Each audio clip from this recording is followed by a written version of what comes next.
धरण ओव्हरफ्लो पण सावर्डेकरांचे घसे कोरडेच. भर पावसात ग्रामस्थांवर छताचे पाणी पिण्याची नामुष्की. स्थानिक प्रशासन व पाणी सभापतीचा बोंघळ कारभार चव्हाट्यावर. संपूर्ण कोकणात गेल्या 8 दिवसांपासून वरुणराजाने दमदार हजेरी लावली आहे. नदी, नाले, धरणे आणि धबधबे दुथडी भरून वाहत आहेत. एरवी उन्हाळ्यात पाणी टंचाई असणाऱ्या अनेक गावांमध्ये आता मुबलक पाणीसाठा उपलब्ध झाल्याने प्रशासनाने तेथे दररोज किंवा 24 तास पाणी पुरवठा सुरू केला आहे.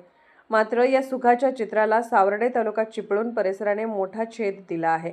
निसर्ग भरभरून पाणी देत असताना केवळ स्थानिक प्रशासन आणि पाणीपुरवठा विभागाच्या अत्यंत निष्क्रिय व हलगर्जी कारभारामुळे भर पावसात सावर्डेकरांवर पाण्यासाठी वणवण करण्याची संतापजनक वेळ आली आहे.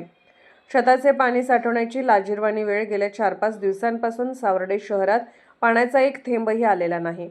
नळांना पाणी नसल्याने लोकांचे अतोनात हाल होत आहेत. परिस्थिती इतकी भीषण आहे की नागरिकांना अक्षरशः घराच्या आणि शेडच्या पत्र्यावरून पडणारे पावसाचे पाणी बादल्या आणि कॅन लावून साठवावे लागत आहे.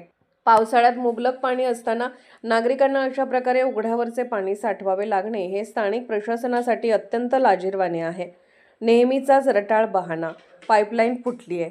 सावर्डेकरांसाठी पाण्याचा वनवास तसा नवीन नाही. दरवर्षी नोव्हेंबर-डिसेंबर महिना उजाडला की येथे पाण्याची कृत्रिम टंचाई जाणवू लागते आणि नागरिकांना खिशातून पैसे खर्च करून पाण्याचे टँकर विकत घ्यावे लागतात.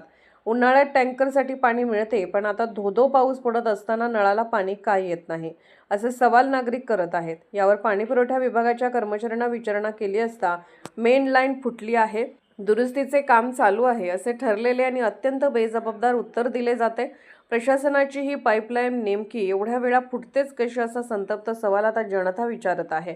पाणी सभापती आणि प्रशासन झोपेत आहे का? एवढी गंभीर परिस्थिती उद्भवली असताना स्थानिक प्रशासन आणि पाणीपुरवठा सभापती याकडे जाणीवपूर्वक दुर्लक्ष का करत आहेत? जनतेने निवडून दिलेले लोकप्रतिनिधी आणि कर वसुली करणारे अधिकारी या समस्येवर कायमस्वरूपी तोडगा काढण्यात सपशेल अपयशी ठरले आहेत. बरं, पावसात आम्हाला अजून किती दिवस पाण्यापासून वंचित राहावे लागेल, असा उद्विग्न आणि संतप्त सवाल आता नागरिक करत आहेत. प्रशासनाने तातडीने यावर तोडगा काढून पाणीपुरवठा सुरळीत करा, अशी जनतेची अपेक्षा.